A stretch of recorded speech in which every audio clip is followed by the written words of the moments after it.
امریکی supreme court کی جانب سے 6-3 کی اکثریت سے 1977 کا وہ قانون جس پر انحصار کرتے ہوئے صدر ٹرمپ نے تقریباً 90 ممالک پر اچانک ٹیرف عائد کیا تھا، اس کو کالعدم قرار دینے کے بعد امریکی صدر نے عدالت کو آڑے ہاتھوں لیتے ہوئے کہا کہ مجھے عدالت کے بعض ارکان پر شرم آتی ہے، بلکہ شرم آتی ہے کہ ان میں وہ کرنے کی ہمت نہیں جو ہمارے ملک کے لیے درست ہے۔ صدر ٹرمپ نے اندیا دیا کہ وہ ملکی معیشت کے تحفظ کے لیے اپنی تجارتی حکمت عملی جاری رکھیں گے۔ بلا شبہ سپریم کورٹ کا یہ فیصلہ ٹرمپ کی پالیسیز کے لیے ایک بڑا دھچکا کا تصور کیا جا رہا ہے۔ تاہم اب اہم سوال یہ ہے کہ وہ ناکام تجارتی پالیسی کو کیسے جاری رکھ سکیں گے۔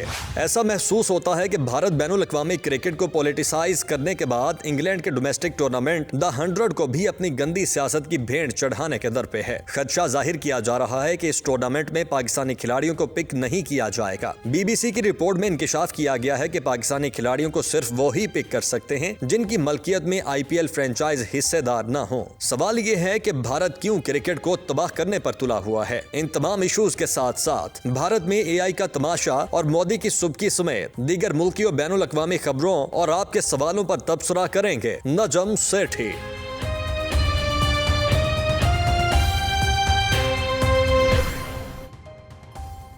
السلام علیکم، پیش خدمت ہے آج کی بات سیٹھی کے ساتھ، میں ہوں سید عائشہ ناز، میرے ساتھ موجود ہے نجم سیٹھی صاحب۔ السلام علیکم۔ پریزیڈنٹ ٹرمپ جو انسٹاپیبل سمجھے جا رہے ہیں جب سے وہ آفس میں آئے ہیں، اور انہوں نے اپنی معاشی پالیسی کے لیے جس طرح ٹیرف کو لٹھ بنایا تھا، لگتا تھا کہ ان کے رستے میں کوئی طاقت، کوئی دیوار کھڑی نہیں ہو سکتی، لیکن یکدم ایک ایسا فیصلہ آیا جسے پریزیڈنٹ ٹرمپ نے خود مزے کا خیز قرار دیا، اور وہ یہ کہ امریکی سپریم کورٹ سامنے کھڑی ہو گئی ہے پریزیڈنٹ ٹرمپ کے، اور ان میں وہ ججز بھی شامل ہیں جن کو انہوں نے خود اپوائنٹ کیا ہے، اور وہ ان پر بھی تنقید کرتے دکھائی دے رہے ہیں، اور اتنے برہم ہیں کہ انہوں نے فیصلہ آنے کے کچھ ہی گھنٹوں کے اندر ایک اور ایگزیکٹو آرڈر سائن کر دیا انڈر سیکشن 122، جس سے 10% گلوبل ٹیرف انہوں نے عائد کر دیا، اور ان کا یہ کہنا ہے کہ ان کے پاس بہت سے اور بھی متبادل راستے ہیں جس سے وہ اس طرح کی پیچیدگیوں کا سامنا نہیں کریں گے۔ اور ہم دیکھ رہے ہیں کہ اس سپریم کورٹ کی رولنگ کے بعد مختلف طرح کے تجزیات سامنے آ رہے ہیں، گلوبلی اس کا امپیکٹ کیا ہوگا، اور ماگا کے لیے یہ فیصلہ کیا اہمیت رکھتا ہے، کانگریس کے اختیارات کے حوالے سے سپریم کورٹ نے کیا کہا، یہ سب سیٹھی صاحب اس وقت بحث کا حصہ ہے، اس کے اوپر براڈر پرسپیکٹیو میں بھی بحث چل رہی ہے۔ لیکن میں آپ سے یہ جاننا چاہوں گی کہ یہ فیصلہ صرف آئین یا قانون کی کسی تشریح کے تناظر میں سمجھا جائے گا، یا اس کے اثرات دور رس بھی ہوں گے اور یہ ایک سگنلنگ بھی ہے پریزیڈنٹ ٹرمپ کو؟ پہلی بات تو یہ ہے کہ ڈونلڈ ٹرمپ نے اس فیصلے سے قبل ایک بیان دیا تھا جس میں اس نے کہا تھا کہ اگر ہمارے خلاف فیصلہ آیا تو اس کے لفظ تھے وی ول بی اسکروڈ۔ تو اب وہ انگریزی میں اس کو اگر ترجمہ کیا جائے تو وہ ہے کہ بڑھ جاؤں گے۔ اچھا، اب یہ ہے سچویشن کہ اب وہ کہہ رہا ہے کہ ایسی بات ہی کوئی نہیں ہے، ہم کسی اور قانون کا سہارا لے کے یا کسی اور شک کا سہارا لے کے ہم اپنا کام کریں گے۔ اور انہوں نے اسٹریٹ اوے ایک نیا گلوبل ایگزیکٹو آرڈر سائن کر دیا کہ 10% سب پہ لگا دیے۔ It's like saying to the supreme court screw you. اچھا، اب بات یہ ہے کہ جو میں نے تبصرے سنے ہیں اور قانون ساز لوگ جو ہیں وہ کہتے ہیں کہ جی جو کانگریس نے جو قانون بھی یہ پاس کیا ہوا ہے اس کے اندر بہت سے گنجائش ہے، لوپ ہولز ہیں جو ڈونلڈ ٹرمپ استعمال کر سکتا ہے اور پھر اپنے اسی پرانی کارکردگی کے اوپر گھوڑے کے اوپر چڑھ کے سوار ہو سکتا ہے۔ تو یہ ایک اسپیسیفک کلوز ہے جس کو انہوں نے کہا کہ یہ نہیں آپ کر سکتے، وہ کل کو کوئی اور کلوز استعمال کر کے، اسپیشلی وہ جس کا تعلق نیشنل سیکیورٹی کے ساتھ ہے، جس کے بیسس کے اوپر یہ کر سکتا ہے۔ تو میرا خیال ہے کہ یہ کرے گا، پھر چیلنج ہوگا، پھر اس کے اوپر تبصرے ہوں گے، تو یہ معاملہ چلے گا۔ ان دا مین وائل سوال یہ کھڑا ہوا ہے کہ وہ جس قانون کے تحت یہ سب کچھ ہوا ہے، جس کو اسٹرائک ڈاؤن کر دیا ہے، تو اس کے تحت کتنے پیسے آلریڈی انہوں نے کلیکٹ کر لیے ہیں ان ڈیوٹیز۔ وہ کہتے ہیں 140-150 بلین ڈالرز کلیکٹ کر لیے۔ تو اب اس کا کیا ہوگا؟ کیا وہ واپس ہوں گے یا وہ سٹے ہو جائیں گے جب تک آگے نہیں بات بڑھتی، یا کیا ہوگا؟ Total confusion. اور اس کے اوپر کوئی کلیئرٹی نہیں ہے، ججز نے کوئی ججمنٹ کے اندر نہیں لکھا کہ کیسے ہوگا، یہ واپس بھی ہوں گے یا نہیں ہوں گے۔ تو لگتا ہے ایسے ہی ہے کہ ڈونلڈ ٹرمپ کو چھٹی ملی ہوئی ہے ابھی بھی کہ وہ کرتا جائے گا جو اس سے کرنا ہے، اور ایڈمنسٹریشن کی طرف سے کوآپریشن نہیں ہوگی اور بہت سے سوال جو ہے ابھی بھی ویگ ہیں, اس کے جواب نہیں ملے, اور اس لیے یہ ایک قسم کا آپ سمجھے سگنل ہے سپریم کورٹ کی طرف سے کہ یار نہ کر پپو, نہ کرے کم, کانگریس کو کرنے دو. اور شاید ریپبلکنس کو بھی کہا جا رہا ہے کہ آپ جاگ اٹھے, دیکھیے یہ کام آپ کا ہے, کانگریس کا ہے, ہم اس سے زیادہ آگے نہیں بڑھنا چاہتے. اور یہاں جو اصلی مسئلہ جو ہے اس لیے وہ یہ ہے کہ 6-3 نے یہ ججمنٹ دی ہے, تو 6-3 میں سے 3 جو ہے وہ تو آلریڈی وہ ایسے ہیں جو کہ ڈونلڈ ٹرمپ نے اپوائنٹ کیے ہیں یا ریپبلکنس نے اپوائنٹ کیے ہیں.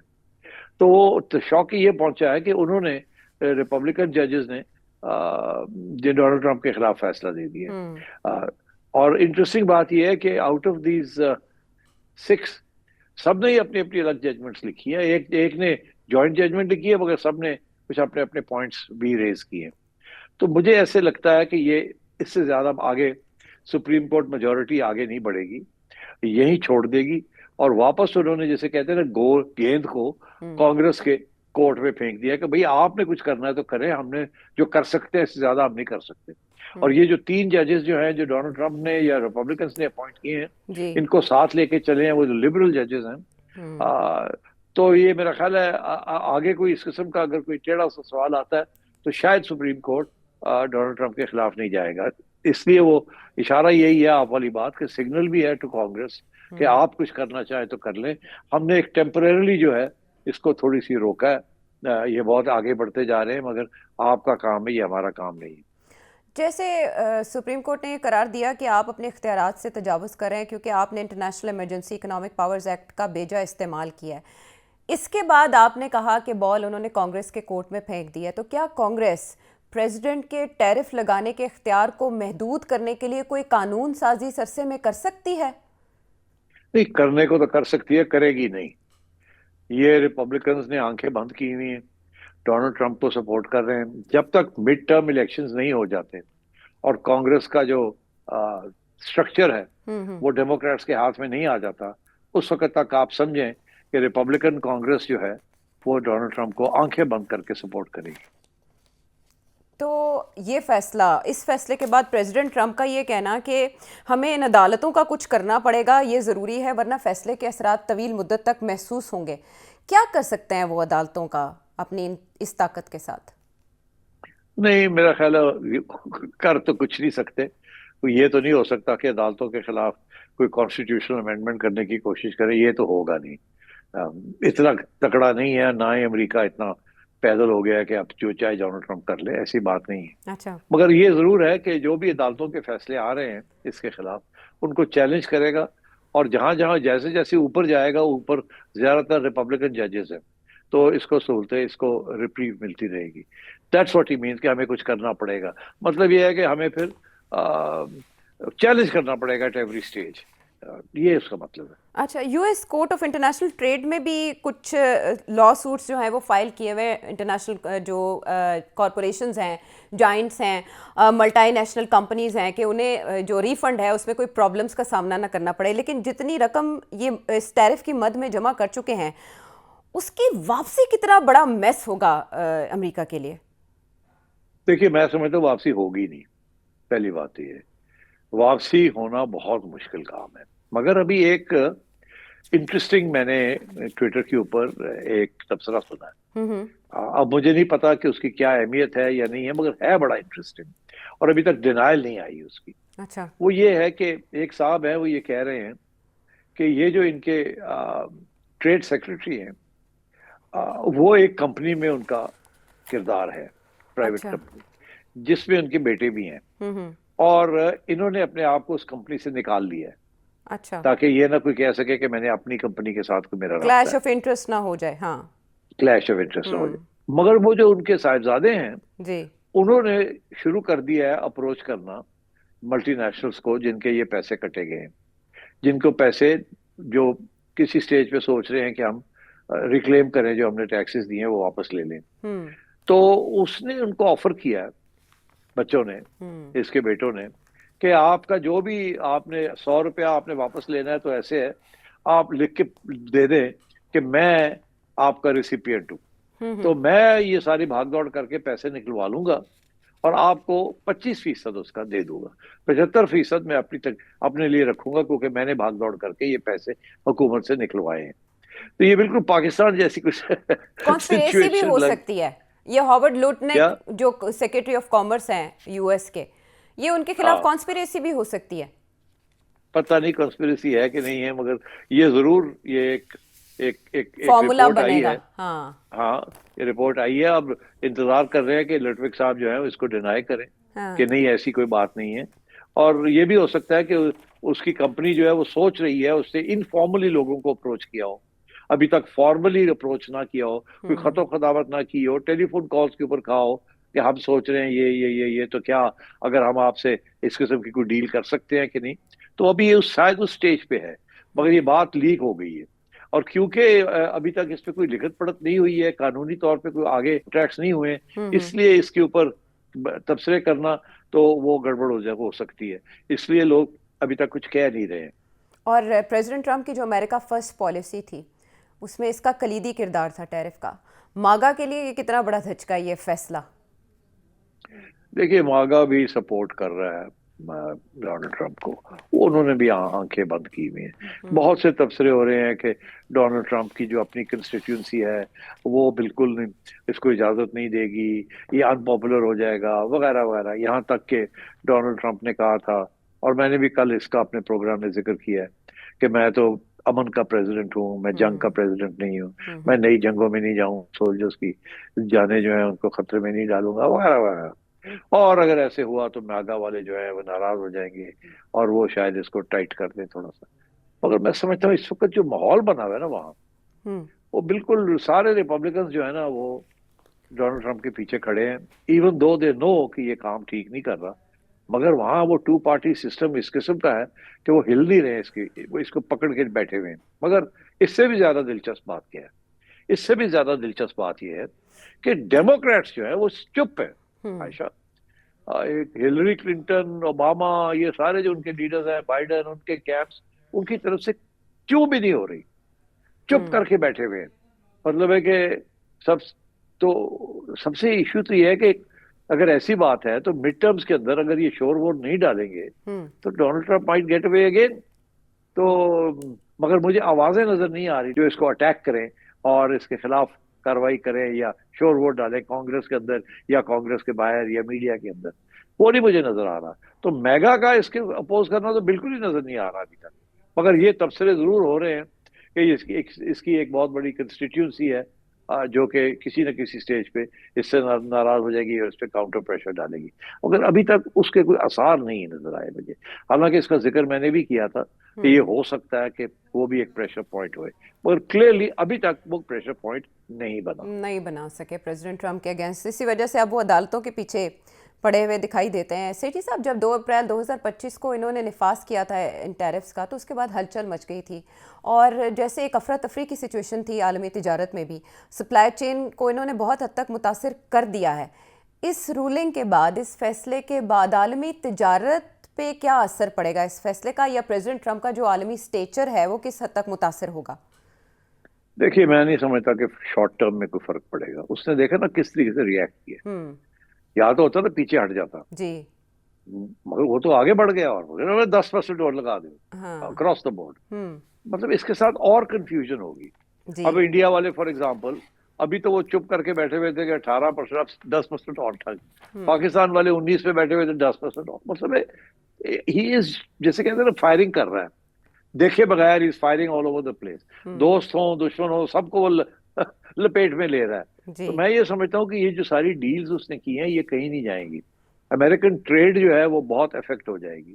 آلریڈی یہ جو $150 بلین کی بات ہو رہی ہے یہ وہ ٹیکسز ہیں جو گورنمنٹ نے کلیکٹ کر لی ہیں، اور جو کارپوریشنز جو امپورٹرز ہیں ان کے اوپر یہ لگ کے انہوں نے تو کلیکٹ کر لیا ہے. انہوں نے جو امپورٹرز ہیں انہوں نے پاس آن کر دیا ہے.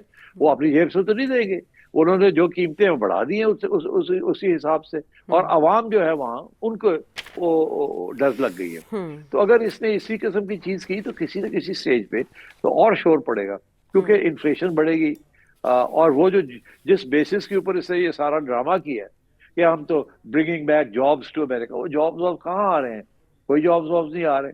نہ ہی آنے ہیں شارٹ ٹرم کے اندر. اور لوگ جو ہے میرا خیال ہے امریکہ کے اندر بھی, کانگریس کے اندر بھی, میڈیا کے اندر بھی اب انتظار کر رہے ہیں, مڈ ٹرمز ہیں میرا خیال ہے یہ مڈ ٹرمز کی, ہاں نومبر میں, تو آلموسٹ 10 months to go, تو یا 8 months to go, تو they are all waiting for کہ مڈ ٹرمز میں کیا ہوتا ہے کیا نہیں ہوتا. مگر مڈ ٹرمز کے لیے بھی ڈیموکریٹس کو جیتنے کے لیے بھی کوئی ہلچل تو ہونا چاہیے, وہ نظر نہیں آ رہا ڈیموکریٹس کی طرف سے. اس کی تنقید نہیں ہو رہی اس طریقے سے جس طریقے سے ہونی چاہیے. لبرلز جو ہے وہ میڈیا کے اندر تو لگے ہوئے ہیں, مگر جو رائٹ ونگ میڈیا ہے, فاکس نیوز ہے یا اس قسم کے, وہ تو ابھی بھی فلی سپورٹ کر رہے ہیں ڈونلڈ ٹرمپ کو. اس وقت Fox news for example is part of mega, یہ اس کا وہ بیس ہے, مگر وہ ابھی تک اس کے ساتھ ہے. پریزیڈنٹ ٹرمپ جس طرح سے میڈیا کو بھی پچھاڑتے ہیں, اگر کوئی ایسا سوال آ جائے جو چبھ رہا ہو تو فوری طور پر جس طرح سے وہ سبکی کا سامنا کرواتے ہیں رپورٹرز کو یا سوال پوچھنے والے کو, جس کے بعد ہمت چاہیے سوال پوچھنے کے لیے بھی, تو جو ان کے مخالفین ہیں وہ بھی اس بات سے زیادہ خائف رہتے ہیں کہ پریزیڈنٹ ٹرمپ کے اوپر بات کر کے انہیں جس طرح کے ریمارکس کا سامنا کرنا پڑے گا اس کے بعد خاموشی بھلی. لیکن سپریم کورٹ نے سامنے آ کر ایک فیصلہ سنا کر کم از کم ایک بحث کا سلسلہ ضرور چھیڑ دیا ہے کہ بیلنس آف پاور ہونا چاہیے صدر کے اختیارات میں اور کانگریس کے درمیان بھی. اب دیکھنا یہ ہے کہ اس پہ اگلا موو کون کرتا ہے. پریزیڈنٹ ٹرمپ نے تو 10% عالمی ٹیرف کا نفاذ کر دیا ہے ایک اور آرڈر کے ذریعے. اب بھارت کی جہاں بات ہوئی امریکہ کے ساتھ تعلقات کی, تو ہم بھارت کی بڑھتی ہوئی جو توجہ ہے اے آئی کی طرف اور ٹیکنالوجی کی طرف, اس کی بات کر لیتے ہیں. ایک اے آئی سمٹ ہوا جس کی بڑی دھوم تھی, اور اس کی دھوم اس وجہ سے بھی زیادہ ہوئی کہ نریندر مودی نے اسٹیج پہ جب سیم آلٹمین کا ہاتھ پکڑ کے اوپر اٹھایا ایک یکجہتی کے اظہار کے لیے, تو وہ اس وقت پریشان ہو گئے کیونکہ وہ اس چیز کے لیے موو کے لیے تیار نہیں تھے. وہ اپنی جگہ پر ایک خبروں کا موضوع بنا, لیکن ایک روبو ڈاگ جس کو ایک انڈین یونیورسٹی نے یہ کہہ کر اس سمٹ میں متعارف کروایا کہ یہ مقامی طور پر تیار کیا گیا ہے. کیا سیٹھی صاحب, وہ اتنے اگنورنٹ ہے, گلگوٹیاس یونیورسٹی ہے, وہ اتنی اگنورنٹ ہے کہ آج کل کے دور میں فیکٹ چیک سیکنڈز میں ہوتا ہے اور فنگر ٹپس پہ ہے. یہ انہوں نے ایسا کیوں کیا؟ اس قسم کی چیزیں ہمارا خیال تھا ہمارے یہاں ہی ہوتی ہیں مگر وہ انڈیا میں بھی ہوتی ہیں. اور کمال ہے کہ اس قسم کی پلیجرزم اس کو کہتے ہیں نا, یہ اس قسم کی جو پلیجرزم ہے اب وہاں بھی ہوئی اور بڑی بے عزتی ہوئی ہے گلوبل سٹیج کے اوپر. اور کانگریس پڑ گئی ہے نریندر مودی کے گلے. مگر again as I said, Narendra Modi بھی ڈونلڈ ٹرمپ جیسے ہیں, وہ کہتے ہیں کوئی فرق نہیں پڑتا, کر لو جو کرنا, نہیں کوئی فرق پڑتا. اب وہ مطلب ایک قسم کی بے شرمی ہے. مگر سیاست میں جب آپ اتنے پاورفل ہوں تو پھر ڈونلڈ ٹرمپ بھی پاورفل ہے اور نریندر مودی صاحب بھی پاورفل ہے, تو پھر آپ اس قسم کی چیزیں جو ہوتے ہیں نا, جیسے کہتے ہیں نا شرگ آف, اس کو آ جاتا ہے مٹی پہ گئی, شرگ اٹ, جھاڑ دینا ہلکا سا, تو ہلکا سا, تو یہ وہ اس قسم کا کھاتا ہے. شور تو پڑا ہوا ہے, مگر میرا خیال ہے شور تھوڑا زیادہ باہر پڑا ہوا ہے. اب انڈیا میں بھی یہ بات جو ہے نا وہ دبا دی جائے گی. اور آپ کے خیال میں واقعی بھارت سیریس ہے $200 بلین کے اس اے آئی ڈریم کے لیے, یا یہ کانفرنس سیاسی برانڈنگ کے لیے کرائی گئی؟ نہیں, ڈونٹ انڈر ایسٹیمیٹ انڈیا کی جو اے آئی انڈسٹری ہے اور اس کے جو ٹیکنیکل کالجز ہیں, دے ویری ہائی کلاس, ان کی جو یونیورسٹیز ہیں. اینڈ آئی تھنک اسی لیے they are export of man power, especially to Silicon Valley in California, اور especially the fact that Indian بہت سے top quality Indian C E Os A I companies کے اور ڈیجیٹل کمپنیز کے heads ہیں and C E Os ہیں. تو I think وہ ان کی ایک اسٹرینتھ ہے, اس میں کوئی شک نہیں ہے. And that's also one of their biggest exports.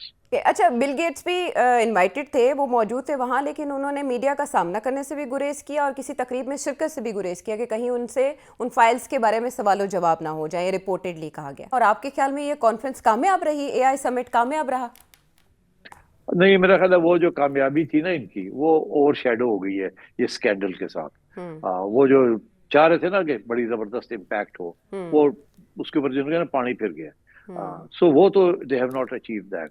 باہر سے جو لوگ آئے ہوئے ہوں گے, they would have done a lot of business, but I think they would have still done a lot of business.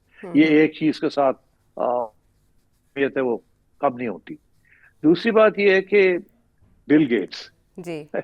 Bill Gates میرا خیال ہے آج کل لو پروفائل, اور اس کی وجہ آپ کو پتا ہے وہ فائلز جو ہیں ایپسٹین فائلز میں ان کا نام, پھر انہیں وضاحت دینی پڑی. جی ہاں, اور اس کی وجہ سے وہ میرا خیال ہے میڈیا سے شائع ہیں, تھوڑے دور رہنا چاہتے ہیں, کیونکہ سوال تو ہوں گے جہاں بھی جائیں.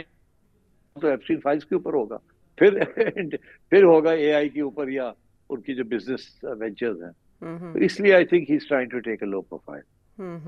ٹھیک ہے, لیکن بہرحال اس واقعے کے بعد گلگوٹیاس یونیورسٹی کے اس عمل کے بعد کہ انہوں نے کلیم کر دیا جو چائنیز روبو ڈاگ, اس کو یہ کلیم کرنا کہ یہ مقامی طور پر تیار کیا گیا, اس کے بعد کم از کم جو انٹرنیشنل انویسٹرز ہیں وہ تھوڑی بہت چھان پھٹک ضرور کریں گے انڈیا میں انویسٹ کرنے سے پہلے کہ کس طرح کی وہاں پر پروگریس ہو رہی ہے اس معاملے کو لے کر. بہرحال مزید موضوعات بھی ہیں بہت اہم جو پروگرام کا حصہ ہوں گے. ہم واپس آئیں گے ایک بریک کے بعد.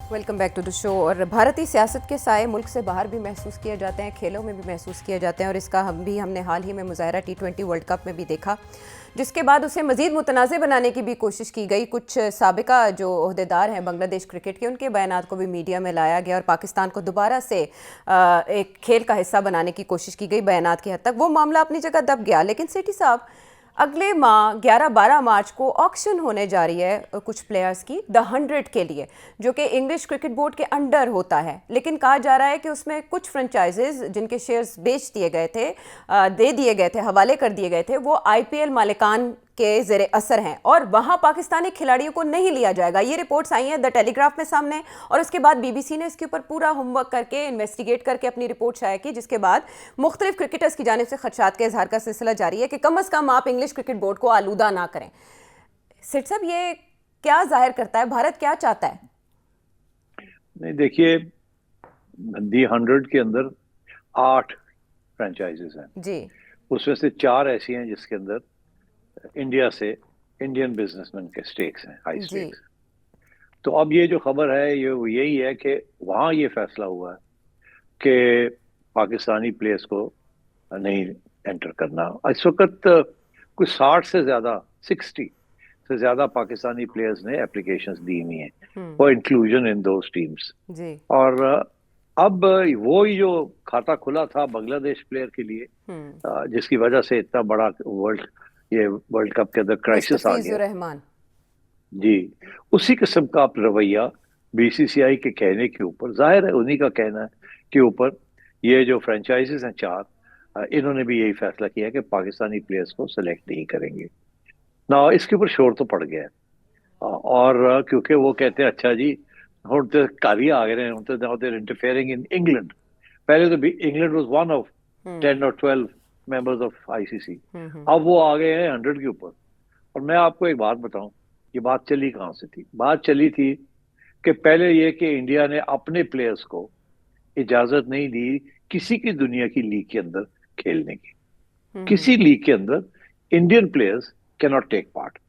مگر آل اوور دا ورلڈ وہ کہتے ہیں ہر لیگ کے جو لوگ, ہر ملک کے جو کرکٹرز ہیں, ان کو ایلیجیبل بنا دیا کہ وہ IPL میں آ کے کھیلے, ایکسپٹ فار پاکستان. پاکستان کے پلیئرز IPL میں نہیں کھیل سکتے. دنیا کے کوئی ساری دنیا سے باقی پلیئرز کھیل سکتے ہیں IPL میں اگر سلیکٹ ہو جائے تو. مگر انڈیا کے جو پلیئرز ہیں وہ کسی لیگ میں, ہاں وہ پاکستان کی لیگ ہو یا کوئی اور لیگ ہو, جو کرنٹ پلیئرز ہیں وہ نہیں کھیل سکتے. ریٹائرڈ پلیئرز کھیل سکتے ہیں بٹ ناٹ کرنٹ. تو انڈیا بالکل ہر سٹیج پہ اپنے رولز اسٹیبلش کرتا ہے اور ان کو ٹائٹن کرتا ہے, بیکاز اس کا اب دیکھیں نا, انگلینڈ کے اندر بھی جب ان کی 8 لیگز ہیں تو ان کو کوئی لوکل بندے نہیں ملے پیسے والے جو کہ انویسٹ کریں, ان کو بھی انڈیا سے ہی لوگ آنے پڑے 4 آؤٹ آف 8. تو یہ دس شوز کہ کتنی اسٹرینتھ ہے انڈیا کی بزنس کی اور کرکٹ کمیونٹی کی, ویدر ان سائڈ انڈیا اور آؤٹ سائڈ انڈیا. تو اس لیے آئی تھنک یہاں جو شور پڑا ہے, مگر پرابلم یہ ہے کہ اب انگلینڈ کا جو کرکٹ بورڈ ہے ان کے قانون کے تحت تو یہ نہیں ہو سکتا, ایسے ڈسکریمنیشن نہیں ہو سکتی. مگر پرابلم کیا ہے, وہ تو کہیں گے کوئی ڈسکریمنیشن نہیں, ہم اجازت دیں گے, ایسی اگر بات ہوئی تو ہم ایکسپیل کر دیں گے, ہم یہ کر دیں گے. کون کہے گا کہ ہم نے پاکستانی پلیئر کو نہیں سلیکٹ کیا بیکاز ہمیں انڈین گورنمنٹ نے کہا تھا؟ یہاں کہیں گے کہ میرٹ ہی نہیں ہے, ہمیں اپنا سلیکٹ کرنا تھا, ہم نے بیسٹ پلیئر سلیکٹ کیا ہے, کوئی ہمارے پہ پریشر نہیں آ سکتا کہ جی آپ ہمیں فورس کریں کہ ہم پاکستانی پلیئرز کو سلیکٹ کریں. تو وہ جو 4 فرنچائزز ہیں وہ قانونی طور پہ ان کو کوئی ہاتھ نہیں لگا سکتا.